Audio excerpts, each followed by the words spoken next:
Bismillahirrahmanirrahim. Assalamualaikum. Apa nak sentuh tentang Quranis yang tak boleh pakai dan sebab mengapa. Jadi baru ni saya dapat belajar daripada Dr. Hani Achan, seorang pakar dalam bahasa Quran yang pernah pengalaman berpuluh tahun lah. Dan beliau memberitahu saya bahawa beritahu kami bahawa dalam 3 kul itu, contoh kul huwallahu ahad, Allahu samad, dan kul a'udzu birabbil falaq dan kul a'udzu birabbin nas, tak boleh buang kul itu. Dan tujuan kul itu ialah untuk katakan kepada satu pihak, dan di sini bagi 3 kul tersebut, pihak itu ialah korin kita atau korin yang duduk sebelah kita lah. Kita orang Islam pernah belajar. Saya pun baru belajar tentang korin ni berapa tahun yang kebelakangan ini, ya. Terutama oleh seorang sahabat yang beritahu saya tentang bahawa perjuangan dan masalah manusia tidak lain tidak bukan adalah antara Adam dengan Hawa, iblis, bukan Hawa wanita, ya, dari dulu lagi. Itu sebab dia bukan tak berapa, tak bagi perhatian langsung pada apa-apa lembaga atau makhluk yang lain lah yang orang sebut Dajjal, ya, atau apa-apa yang tak sebut dalam Al-Quran. Jangan menyusahkan diri untuk nak faham, kerana dia boleh tentu sekali memesong, ya. Contoh dalam surah Al-Kahf, boleh kata betul juga tak disebut mereka itu Kristian ke tidak, Allah tak sebut.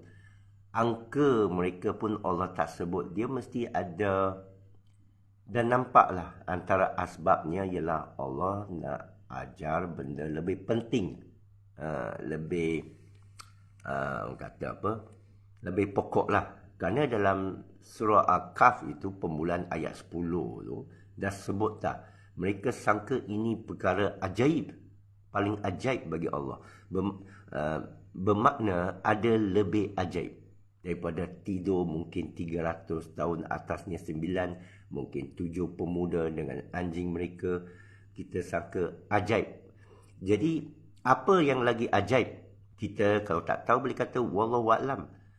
Dan kalau ada orang tahu,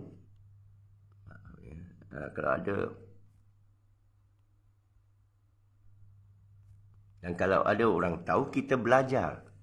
Contoh saya dah kata, sejarah saya memeluk Islam tahun 80. Tahun 83 sekitar itu atau sebelum, saya dah bertembung dengan tulisan Rashad Khalifah.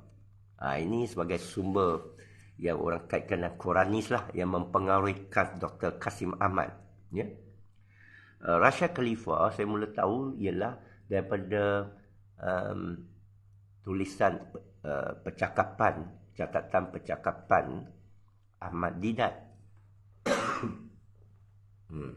Ada COVID.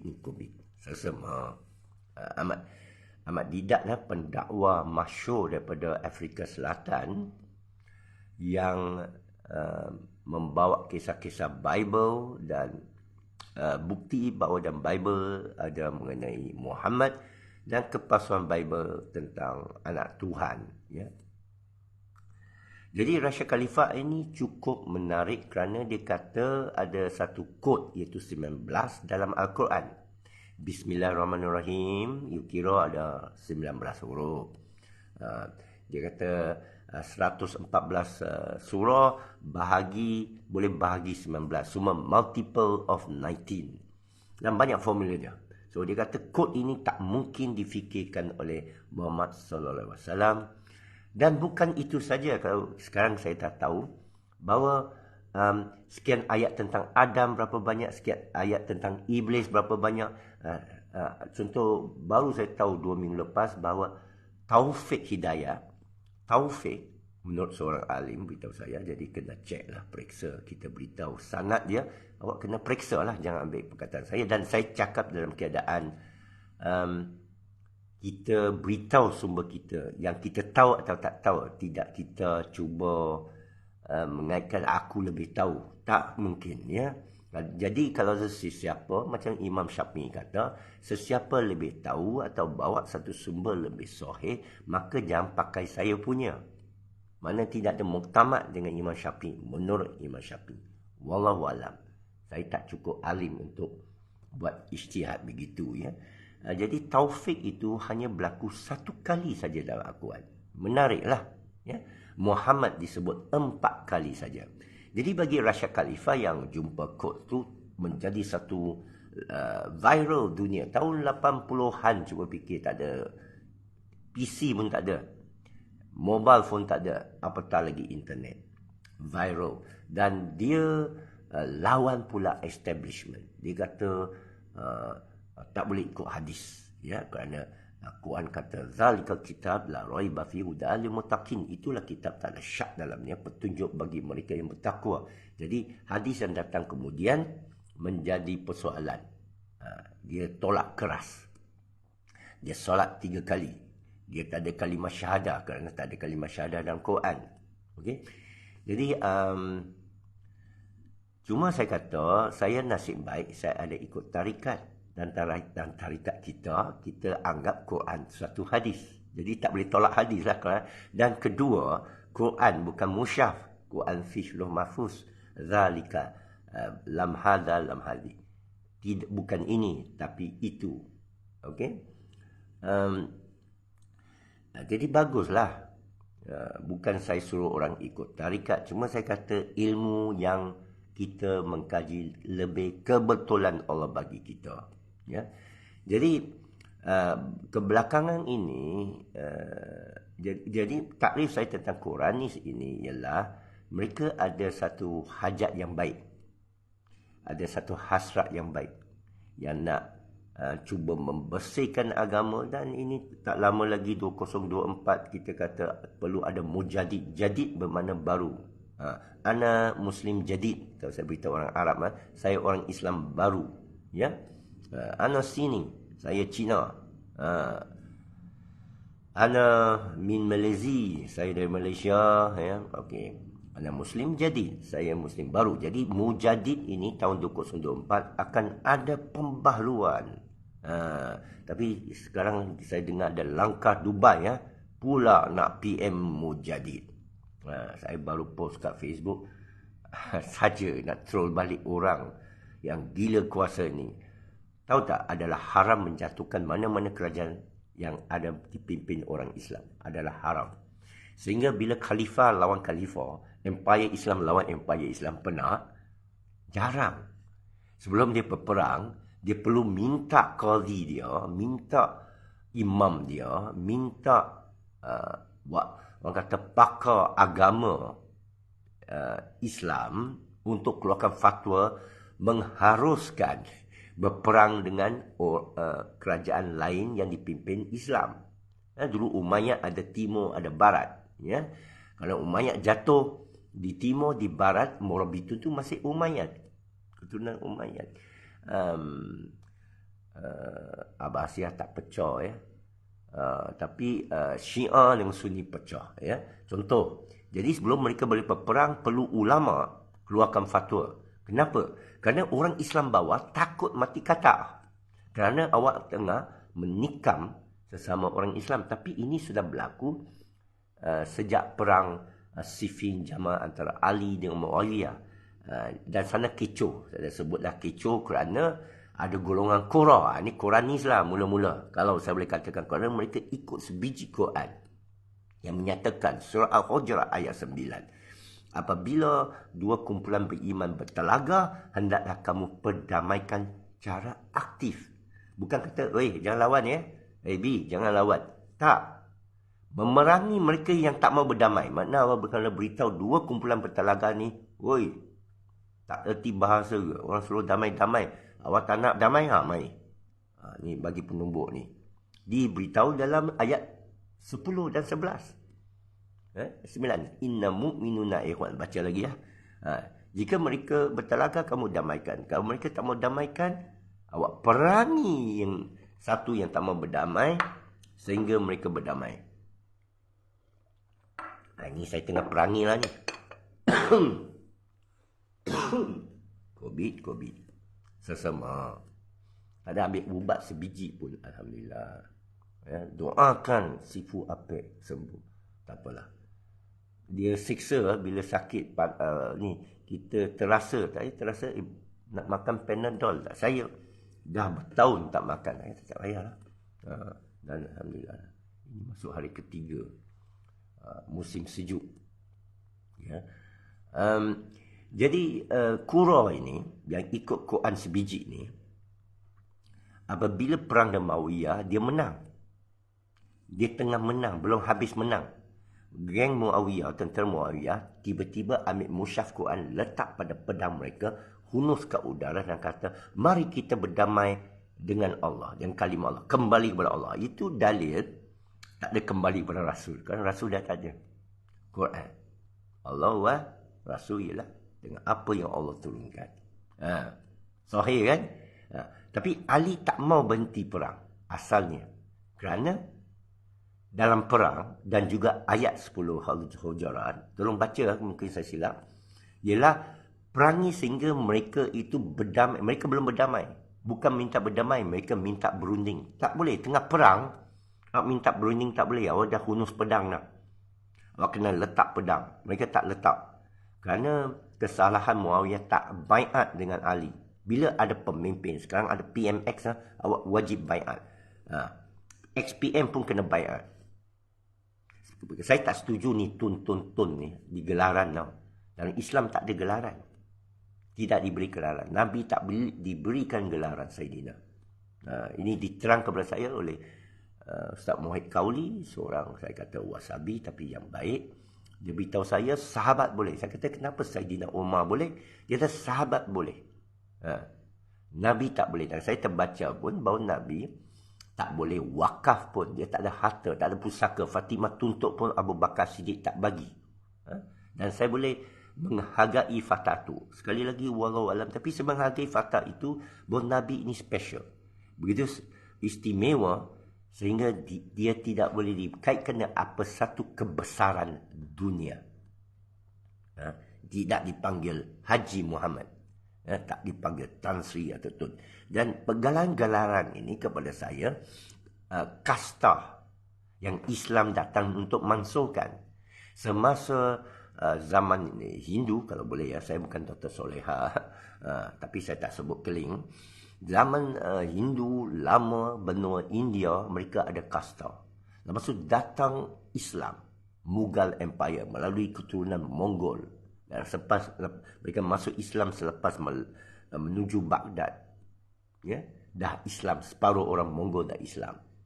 Jadi ada dua sejarah menyatakan satu kumpulan Mongol tak mau menghancurkan Baghdad, memaafkan orang Islam. Tapi satu lagi Mongol jenis Genghis Khan nak bagi habis. Dia kata kamilah kemurkaan Allah. Itu ucapan dikaitkan dengan Genghis Khan. Okey. Jadi bila sampai India, Mughal Empire, ratusan tahun mereka memerintah, mereka memansuhkan kasta. Tidak ada Paria, tidak ada Brahma. Okey? Dan sebelum itu, Buddha pun dah memansuhkan kasta. Itu yang jadi masyhur, tapi tak diterima di India. Buddha diterima luar India. Sama macam Islam sekarang lah. Tidak di Saudi yang betul-betul. Di luar Saudi. Sekarang Saudi dah macam kita. Liberal sikit. Boleh konsert. Boleh ada kilang bir. Boleh ada judi. Malaysia lama dah ada. Cuma kita tak perasan. Ya. Jadi bila British datang balik ke India, orang dibenarkan balik amalkan kasta. Kerana mansuhkan Islam. British datang mengalahkan sebahagian besarnya kerajaan Islam. Itu sebab penuntut kemerdekaan India, satu kumpulan besar ialah orang Islam. Muhammad Ali Jinnah. Jawaharlal Nehru, Mahatma Gandhi, Muhammad Ali Jinnah. Ali mesti pro-Shia.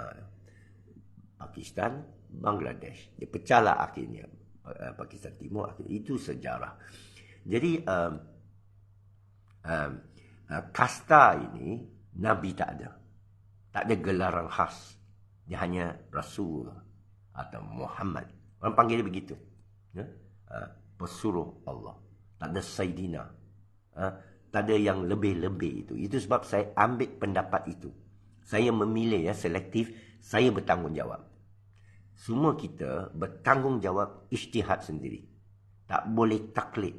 Jadi saya tolak bila kata ijtihad bintu ijtihad tutup. Tak tahu mana nas, mana dalil. Mungkin tanya saya tanya awak balik. Ni wan wa wan soy. Awak tanya saya tanya siapa. Jadi dalam soal ijtihad, kita berdepan macam-macam grup. Saya bila masuk Islam, saya berdepan grup pertama tabligh, kedua arkam, ketiga abim, keempat perkim, lepas tu PAS, lepas tu UMNO. Saya berdepan tarikat pun 2-3. Dakawiyah yang saya ikut, Ahmadiyah Negeri Sembilan dan Naqsyabandi. Yang saya tak ikutlah, tak sempat ikut. Bukan tak nak ikut. Setiap perkara datang kepada saya kena periksa. Itu sebab ayat mengenai fitnah terhadap Aisyah itu amat menarik. Saya ada post link. Saya ada post link dia. Dan Allah tak sebut nama. Tapi disebat 80 kali lah. Seorang kawan Aisyah yang cuba memfitnah dan Allah bagi beberapa ayat. Begitu beratnya fitnah. Tapi hari ini kita tengok orang fitnah pemimpin. Orang fitnah orang lain. Bodoh ke apa ke. Terlalu cepat. Dan kita tengok ini tidak ada pada alim ulama dulu-dulu seperti Imam Al-Ghazali. Cari satu ayat yang Imam Al-Ghazali mencarut. Cari satu ayat yang Ibn Rushd mencarut. Cik, sedap ya. Nak hantamlah UAI ni. Ada. Dia ni happy saja saya tengok gambar dengan siapa? Dr. Mazhar. Sama macam ahli-ahli parlimen berpeluk cium saja. Dalam tu macam monyet. Kita di bawah ni berperang macam betul. Jadi bila Ali tak mau berhenti perang, Qura ini paksa Ali berhenti. Itu salah tu. Kita boleh panggil pemimpin, saya nak bagi pendapat, nasihat. Tapi awak tak boleh paksa pemimpin tukar lawan perintah dia. Ini saya belajar dalam tarikat. Dalam amalan jemaah saya. Kita taat kepada pemimpin, kita boleh tawakuf. Ini keadaan kita perlu ada muzakarah. Tapi tak boleh memecahkan jemaah. Itu sebab bila ada jemaah berpecah, datang kepada saya minta nasihat, saya minta mereka rujuk balik ketua. Dan saya bagi nasihat kepada ketua, tapi apa nak buat, mereka berperang juga. Saya dah terlepas lah.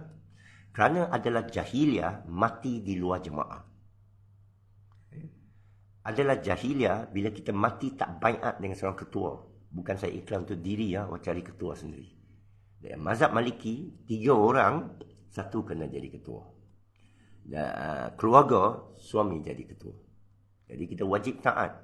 Kita boleh bergaduh. Tapi Qura ini memaksa Ali letak senjata. Alasan bahawa Muawiyah sudah berhenti berperang. Itu salah tu. Kerana Muawiyah masih tak berbaiat dengan Ali. Kalau kamu dah menyerah, mesti baiat. Saya baiat sekarang. Kurang-kurang baiat walaupun pura-pura. Baiat supaya orang ramai tahu siapa yang betul. Okay. Jadi bila mereka balik lepas gencatan senjata, bila balik untuk berunding, Qura atau Khawarij, kemudian jadi Khawarij, bertukar fikiran dan kata kita dah silap ni baca ayat ni. Tengok sewenang-wenang ni berat tahu. Kita orang bawah silap baca ayat tak apa, jangan pemimpin silap. Kalau pemimpin silap kena cepat-cepat betulkan.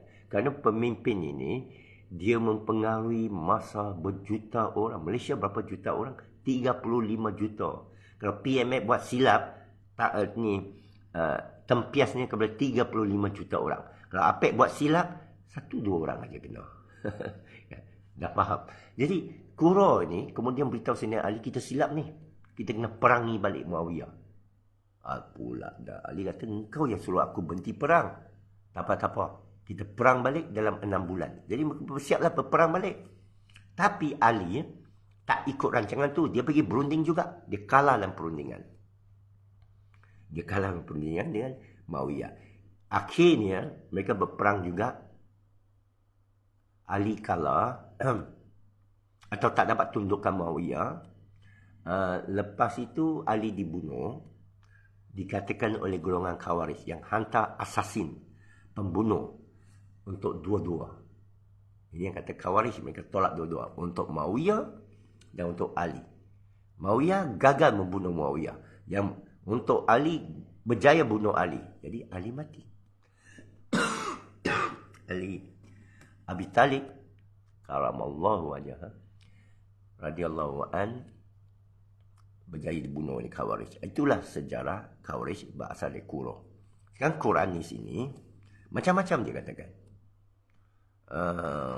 Tak boleh baca talqin. Dia sama macam wasabi sikit lah. Tapi mereka melebihi ya. Semua yang kena hadis ke, puasa ke, apa ke, mereka semua ikut cara literal.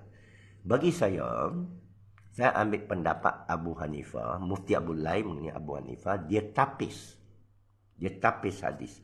Saya ambil contoh anjing ya. Surah Maidah ayat 4, kita boleh pegang anjing, tak kisah basah ke, dia basah. Ludah dia basah. Dia anjing ni cara hubung dengan tuannya jilat. Itu cara dia berhubung. Cara dia tunjuk manja. Macam kucing. Kucing tak jilat. Dia datang buat apa engkau tahulah. Pasal biasa tengok kucing. Orang tak biasa tengok anjing. Itu keadaan dia. Saya perhati itu keadaan dia. Kenapa dia? Kerana bila dia ada sentuhan, dia ada bina satu hubungan lah dengan tuan dia. Dia taat kepada tuan dia. Surah Maidah ayat 4 dengan jelas meletakkan anjing belaan. Boleh memburu, bunuh ayam kampung misalnya, tak perlu sembelih, halal, dan siapa tolak itu sebagai halal, melawan hukum Allah. Berat tu. Sehingga Imam Malik keluarkan fatwa, kena cek tapi ini saya terbaca. Anjing menjilat jubah Imam Malik ketika sembahyang tak batalkan wuduk, mana tak batalkan solat. Tapi tiba-tiba, saya kata pendeta lah lepas Imam Syafi'i menyatakan najis berat. Jadi kepada Imam Hanafi, mereka ni tak terima. Mereka anggap sebagai hadis Abu Hurairah sebagai satu referensi, dokumen saja. Citation, ya, footnote, nota kaki, bukan hukum. Tak boleh masuk hukum. Buya Syakur pun menyatakan hanya Allah boleh menghukum. Nabi melarang. Nabi menasihati, basuhlah mangkuk itu 7 kali. Mungkin kotor. Kesihatan. Jadi interpretasi hadis ini pun saya lakukan ikut mazhab Maliki, bukan semata-mata percakapan Nabi tetapi perbuatan sahabat. Al-Muwatta Imam Malik ialah tentang perbuatan sahabat-sahabat di Madinah selepas diisiakan untuk khairu ummah. Jadi itulah boleh kata ensiklopedia atau kaleidoskop sumber Islam saya. Bila saya memeluk Islam, alhamdulillah saya terima dari banyak sumber, saya merumuskan satu natijah. So sekarang saya nak buat natijah baru. Quranis ini cetek kena belajar lagi. Kerana dalam 3 kul itu, ia sebut pada Qorin. Ini satu sumber yang saya ambil, yang saya tengok dia banyak sokongan dari segi pengajian dia dalam bahasa Arab, Dr. Hani Achan lah. Jadi Quran ini dan Dr. Hani Achan misalnya, dia menganggap dia bukan guru, dia bukan pengantara, kerana dia juga membawa menekankan min dunillah, la min dunillah. Jangan ada antara kita dengan Tuhan. Syekh Sufi saya pun meletakkan tu bahawa ulama golongan paling jahat. Ya, kita pun ada hadis ini ulama su. Jadi kita berjaga-jaga. Jangan ada syirik. Jangan ada pengantara. Jadi bab sana saya dah belajar. Hanya bab fiqh sahaja. Kita boleh taklid dengan imam. Itu sebab ada sekian guru, dia pakar fiqh popular. Tapi mengenai tauhid tak popular. Tasawuf tak tasawuf tak berapa popular. Yang menidakkan pendeta tak popular kerana dia kata dia tak popular. Jangan ikut saya. Saya pun tak tahu apa akan berlaku kepada saya esok. Saya bukan Nabi pertama pun. Surah Al-Kahf ayat 9. Jadi fahaman ini, falsafah ini mempengaruhi saya lah kerana kita nak rapat dengan Allah. Pertama, memang tak mau pengantara. Ya? Kita baca satu ayat, saya tak guna Ya Rab, saya tak guna Allahumma kerana tak mau pengantara. Kerana sah kalangan Nabi yang Muhammad tak baca Allahumma, tak baca Ya Rab, okeylah. Rabbana atina fid dunya. Rabbana atina yang doa Al-Kahf yang dan juga iyyaka na'budu ihdinas siratal mustaqim. Tidak dibaca gelaran lain kepada Allah. Ini yang istimewa. Jadi saya nak keistimewaan dengan Allah. Surah Al-Kahf pun sebut 3 soalan kepada Nabi Muhammad SAW. Kenapa saya bagi selawat begini? Kerana Syekh Sufi saya menekankan kena bagi selawat begini. Dia Syiah, dia akan Allahumma salli. Apa? Ya, jadi saya ikut ada nas, ada sumber, ada sanad saya. Dan saya tak akan buang sesuatu itu melainkan saya dapat sanad atau matan lebih kuat. Ya. So Muhammad ya sallu alaihi wasallam. Okey. Jadi di sana bila kita tak mau ada pengantara, Nabi pun tak letak diri dia pengantara kerana kadang-kala bila kita letak terlalu tinggi dia berlaku syirik seperti mana berlaku dengan Nabi Isa alaihi salam. Ya. Dalam surah Kahf soalan ketiga yang kita sering lupa ialah tentang zat Allah. Yang orang salah tafsir, bukan salah tafsir, orang bawa ni. Kalau kita tak dengar tafsir lagi. Orang bawa ni selalu anggap jangan soal zat Allah. Kerana sebenarnya tak ada nas yang terang. Kerana jawapan surah Kahf ada dua. Ada dua. Kerana kita mutasyabihat dengan ayat lain yang sebut tentang zat Allah. Ada dua jawapan. Apa dua jawapan tu? Pertama, ia adalah urusan Allah. Urusan Allah, Allah lah. Zat Allah, urusan Allah. Bukan urusan selain. Kerana tak ada selain dari Allah. Itu jawapannya. Bukan jawapan mustahil. Bukan jawapan tak boleh ditanya. Kerana Musa AS pernah bertanya tentang melihat Allah. Allah jawab pada Musa, kamu dah boleh cakap dengan saya, kamu kalamullah, kenapa tak puas hati? Kamu dah boleh cakap dengan kekasih kamu. Kamu nak nampak juga? Ya, saya nak tengok. Saya tak puas hati. Ini dia kekasih kan? Ya. Jadi Allah kata, awak akan musnah. Bukan tak boleh lihat. Jadi dalam surah berkenaan, kita perhati ayat-ayat yang Allah bagi Nabi Musa AS untuk cuba melihat Allah. Ya, pandanglah kamu kat Gunung Sinai, kami akan turunkan arsh kami, yang kata maha besar. Jadi kalau kamu masih lagi berdiri nampak, kamu akan nampak kita. Allah bagi kaedah. Macam api lah. Aku nak sentuh api. Anak tiba sebut, mak kata tak boleh sentuh api. Bahaya. Tak nak, saya nak sentuh api. Atau saya nak tengok matahari. Tak boleh, nanti buta. Tak, aku nak tengok matahari je. Okey? Kamu buka mata, pandang sana, matahari naik. Kalau kamu masih boleh buka mata, kamu akan nampak matahari. Itu kaedah dia. Tapi dia terpadam mata lah. Wih, terang sangat kan? Tak boleh ya, cuba tengok matahari. Tak boleh kan? Bukan tak boleh. Boleh tapi jadi buta. Nabi Musa AS boleh tapi fana. Kita panggil fana fila dalam bahasa tasawuf lah.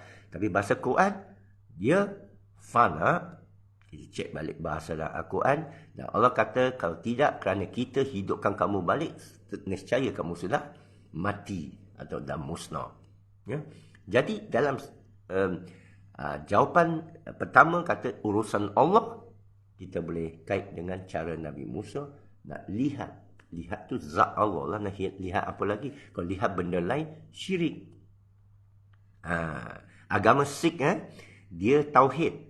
Dalam agama Sikh yang berasal Sufi dan Hindu, dia sebab Sikh dan Punjab, di Punjab kita panggil Punjabi, tapi dia Sikh, Guru Nanak, Nabi dia. Dia kata mereka percaya Tuhan itu tak ada nama, tak ada tempat, tak ada bau, tak ada kaitan, tak ada apa. Tauhid betul. Walam yakul lahu kufuwan ahad. Sampai tak ada nama. Ibn Arabi kata kalau ada nama pun syirik. Okey? Wahdatul wujud. Jadi tapi dalam agama Sikh boleh Google, tanya Ustaz Google, banyak ada sumber dia.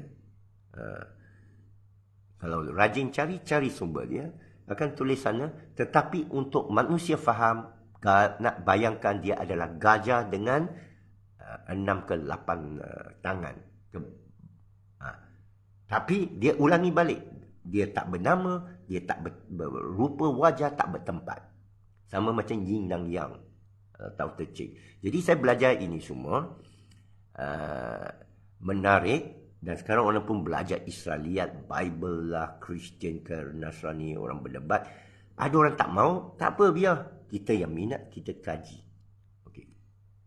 So sekarang, bila datang balik Islam, dia membersihkan balik akidah semua. Jadi soalan kepada zat Allah yang kedua, jawapan kedua ialah, satu ialah urusan Allah, kedua ialah beritahu mereka bahawa aku hampir, aku qarib. Nampak? Ya. Jadi ini salah faham. Saya tengoklah kalangan orang kita, bila saya tanya mereka kata ini jangan soal zat Allah. Jadi orang tak soal lah. Jadi tasawuf yang mengenai zat Allah ini, kalau saya boleh katakan, dia menjadi satu bidang terpisah. Di mana Syekh Sufi saya kata, zaman Madinah, fiqh, tauhid dan tasawuf ialah satu. Pada satu orang, Muhammad SAW. Tidak ada Muhammad itu kata, okey ini bidang tasawuf, okey ini bidang fiqh. Ini saya tak tahu sangat ni. Tanya Ibn Abbas ke, atau Abu Hurairah ke, ini bidang hadis, tanya Aisyah ke. Tak ada, tak timbul. Dialah dia, Muhammad SAW. Tasawuf dia, tauhid dia, pemimpin dia, semua kat dia. Dan dia turunkan, dikatakan Ali Abi Talib, Hasan Al-Basri. Ya, kenapa tidak Aisyah?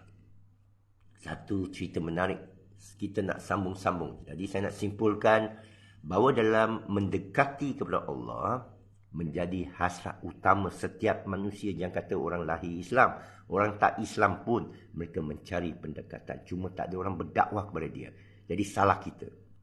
Kita kena sucikan balik fahaman Islam ini, kerana confusekan orang.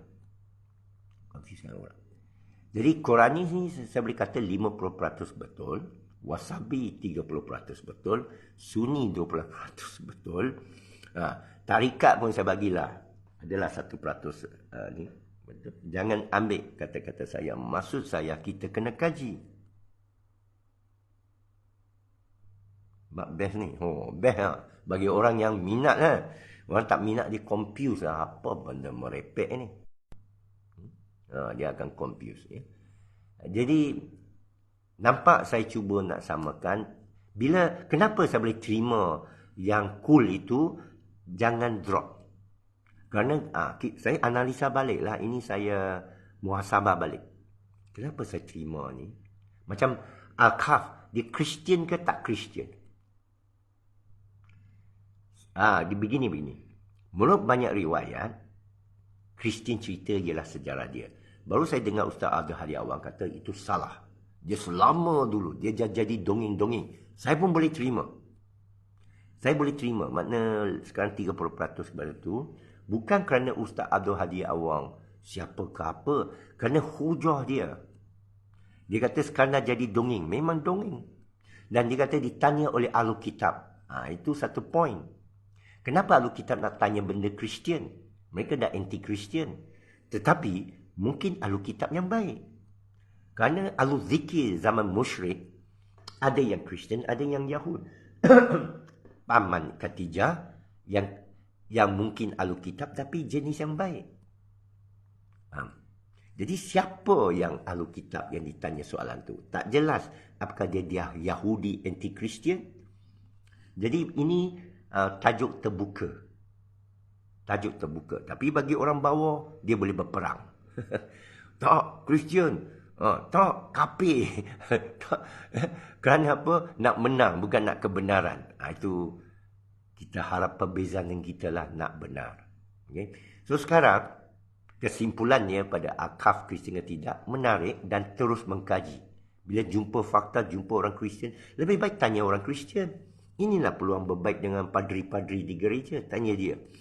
Sleepers of the Cave, PFX baru bangkitkan. Nak tanya father ni, Kristian ke tidak? Dia kata Kristian. Mesti dia kata Kristian. Jadi carilah padri yang kata bukan Kristian. Ya, untuk buat bandingan. Kalau dia kata Kristian ke tidak, kata mana sumber dia? Dia akan buka lah kitab dia. Saya tahu Kristian ni, dia bersedia dengan kitab dia. Cuma kita boleh pukul balik. Atau nampak bila kita tanya Quran macam mana. Kan? Mesti kita orang yang Quran pun kita kata satu campur satu macam mana. Tak boleh kata biiznillah, lepas tu budak tak payah pergi sekolah lagi. Tak payah pergi sekolah, semua pergi madrasah tahfiz saja. Tak payah belajar sains lah. Sains ni kufur, sains ni sesat, akal ni bawa sesat. Bukankah begitu? Ini yang kita berdepan dan kita kena selesaikan. Jadi kepada kul itu, mula kata drop kul. Okeylah, saya baca Allahu Ahad, Allahu Samad, lam yalid wa lam yulad. Tak ada masalah bagi saya Cina, mu'alaf. Baru memeluk Islam, masih kira baru, bukan keturunan bapa saya Islam, mak saya Islam, adik-beradik saya Islam, tak, saya seorang saja Islam. Saya betulkan sesat, mereka tak tahu. Faham tak? Masyarakat saya, orang kata lingkisian, suruh lingkisian baca doa. Itu kenyataan tak baik tu. Awak tak tahu lingkisian ni akhir beriman ke tidak. Ya? Jadi, saya ikut Islam ke tidak, pernah saya pergi Australia, tuan rumah Australia saya kata, saya tak tahu macam mana nak layan awak, makanan macam mana. Kerana orang Australia, Kristian, tak pernah campur dengan orang Islam. Di Melbourne. So dia kata, makanan awak ni macam mana? Saya zero tentang Islam. Dia baik. Dia nak layan saya sebagai tetamu. Makanan kamu macam mana? Saya mau beritahu dia lah. Cara saya lah. Mazhab Maliki macam mana. Okay. So, bagi saya bebas. Saya ambil mazhab Maliki, saya bebas. Saya nak tukar mana mazhab, saya bebas. Wasabi ikut Ahmad Hanbali. Tapi dia bebas untuk keluar dari Ahmad Hanbali kerana Ahmad Hanbali dah tak ada. Itu ijtihad dia. Ada nilai ijtihad dia. Habis kenapa Apek tak ikut Wasabi? Kerana dia bukan salaf. Dia lepas salaf. Abdul Wahab lama selepas salaf. Dia tak boleh tolak banyak alim. Dr. Hani Achan pun tolak banyak mufassirin. Dia dah tafsir dulu salah. Kerana tak ikut logat Nabi Ibrahim. Tapi kita kaji itu, dia betulkan beberapa tafsir. Mufti Abu Laif membetulkan tafsir tentang perkara-perkara, contoh Abu Lahab. Tafsir Hani Achan je lah, Abi Lahab bukan Abu Lahab, tapi Fir'aun. Menarik, kerana dia baca tabat yada. Kenapa tabat yada? Kenapa tangan? Celakalah tangan Abi Lahab. Tangan Abi Lahab tak buat apa-apa yang besar, tapi Fir'aun ada. Dia potong tangan orang Yahudi. Buat jadi Tower Babel untuk bercakap dengan Tuhan. Kerana orang Yahudi rupanya doa semua angkat tangan. Angkat tangan ni asal Yahudi. Jadi Fir'aun pergi potong tangan mereka. Punya jahat kan. Jadi tabat yada, ayat tu turun. Dr. Hani Achan kata tak boleh kena dengan Abu Lahab kerana Abu Lahab selama 10 tahun belum mati. Dan ada ayat lain kata sebelum seorang tu mati, kita tak tahu dia syurga ke neraka. Itu sebab hadis mengenai 10 sahabat dijamin masuk syurga tak masyhur. Walaupun hadis, wallahu alam dia hadis hasan ke apa, tak boleh. Muawiyah termasuk sekali. Jadi ada orang Syakti, ini grup Muawiyah masa dia kerajaan Umayyad keluarkan hadis Muawiyah pun masuk syurga. Tak boleh. Dia dah bila peperang dengan Ali terjatuh satu kesalahan lawan ayat Allah yang lain. Itu sebab ulama masa itu keluarkan fatwa bahawa dua orang berijtihad, berperang berijtihad, ialah awak kena berijtihad lah. Satu ni betul, dia dapat 2 pahala. Yang salah dapat 1 pahala untuk perdamaikan. Jadi kita tahu sejarah ini. Kita boleh baca. Jadi kita akan sampai satu kesimpulan, tapi di sana boleh berlaku perpecahan. Jadi apa kita buat? Sikap saya tak berhenti belajar. Sikap saya terima kita boleh buat kesilapan. Jadi buat masa ini, bila kul a'udzubirabbil falaq, saya baca, aku berlindung a'udzubirabbil falaq min syarri ma khalaq. Saya baca 2 ayat pendek ini untuk keluar rumah, untuk minta perlindungan.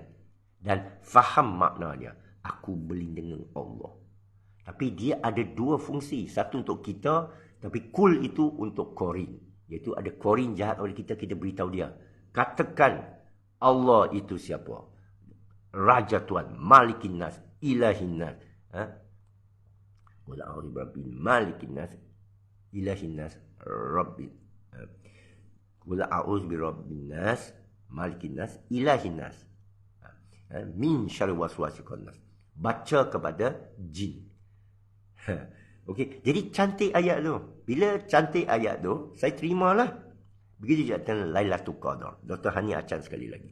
Dia kata min syarri ma khairun min alfi syar. Lebih dari 1000 bulan. Syar ada 2 makna. Kalau ikut lisan ni Arabia, dia kata satu ialah bulan, satu ialah syarahan, syar. Okey, kebetulan dalam bahasa Melayu syar. Jadi saya tengok tu, mana lebih logik dia dah. 1000 bulan, jadi orang beramal lah. Oh, malam ni aku kena loteri ni 1000 bulan. Jadi Allah boleh dibeli pahala dengan loteri. Tak logik. Tapi Quran sebagai syarahan, logik. Quran bukan ratiban. Dia syarahan, dia menerangkan. Dia al-bayan, ya? Dia al-furqan, dia al-mizan. Okey, boleh terima. Lagi satu yang mula saya tertarik dan Dr. Hani Acan 3 tahun lepas, masa di Ipoh, lockdown, duduk rumah musafir, saya terbaca ikut video YouTube dia, dia kata Hawa adalah nafs, korin nafs, iblis nafs. Jauza adalah teman, bukan isteri. Orang Arab guna itu sebagai isteri, jauza. Ya? Tetapi teman seumur hidup, sebelum kahwin pun. Siapa? Hawa. Kita kata Hawa wanita, itu tafsir Israeliat. Bila Hani Acan kata kita tolak Israeliat, saya terimalah, memang saya tolak Israeliat. Melainkan tak ada dalam tafsir kita sekarang ada seorang yang tafsir kata Hawa adalah iblis, baru saya faham. Dan yang saya kata sahabat di Shaf Perry Mall ni kata masalah kita dengan manusia selama ini ialah Adam dengan Hawa, dengan iblis. Menguatkan lagi, padahal dia tak jumpa Hani Acan dan dia pun tak faham Hani Acan. Saya anggap sumber berlainan. Macam Mufti Abu Laid, bila ditanya tentang Hani Acan, dia pelik orang ni. Nah, contoh macam Ibn Arabi. Dr. Mazhar ditanya tentang Ibn Arabi yang Wasabi tolak. Tapi Dr. Mazhar dia bagi pendapat tersendiri. Dia kata ini melampau. Sufi yang melampau. Okeylah. Maknanya mereka tak bertembung pun bagus. Macam Imam Ghazali tak pernah bertembung dengan Ibn Rushd. Tapi Ibn Rushd tulis Tahafud At-Tahafud menjawab At-Tahafud Falasifah Imam Ghazali. Jadi kita baca, kita boleh appreciate selagi mereka tak panggil bodoh-bodoh antara satu sama lain. Kapir sesat lah. Bising lah kan. Itulah keadaan dia. Jadi itu saja. Saya masih anggap pendapat saya. Terpulang, sesiapa nak ikut ahli kitab tidak rujuk pada Bible yang ada sekarang. Ahli kitab. Masa zaman Nabi Isa, istilah Kristian. Ya, kita faham. Sekarang kita cerita zaman Nabi Muhammad. Surah Al-Kahf turun zaman mana? Nabi Muhammad lah SAW. Masa tu ada tak yang dikatakan Kristian? Ada. Kerana Nabi masa itu 6 okey, dia jadi Nabi usia 40 610 ke 623 610 ke 623. Lebih kurang lah 610 dan 620 semua ayat ni, kebaikan ayat ni turun. Masa tu konsil Nisia sudah ada 325. Pope sudah ada. Atau asal usul Pope dah mula dah. Trinity dah ada. Kerana Kuwallahu Ahad ada. Dikatakan Kuwallahu Ahad dibaca berkorin Isa. Isa ada korin yang jahat. Yang nak dia dituhankan. Yang menjelma itu. Korin boleh menjelma kan. Menurut satu riwayat lah. Ini masih saya siasat kerana ada orang dakwa dia nampak saya. Dalam satu majlis. Yang saya saya tak pernah jumpa, tak pernah pergi. Okey. Nampak saya kata, saya Cina Apek. Ridwan. Macam tu. Tak mungkin saya. Rupa macam saya.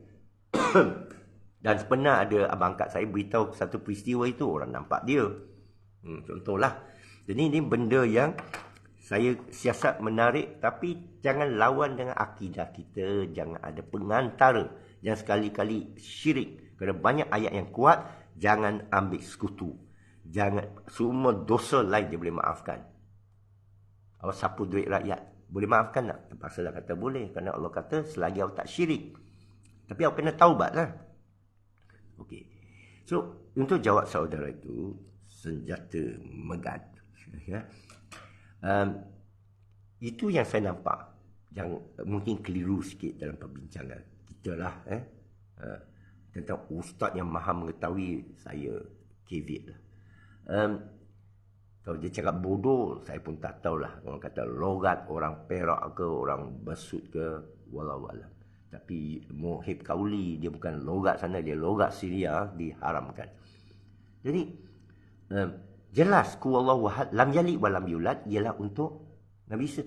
Surah Kaf, dalam 10 ayat, dia kata mereka mengatakan Allah ambil anak.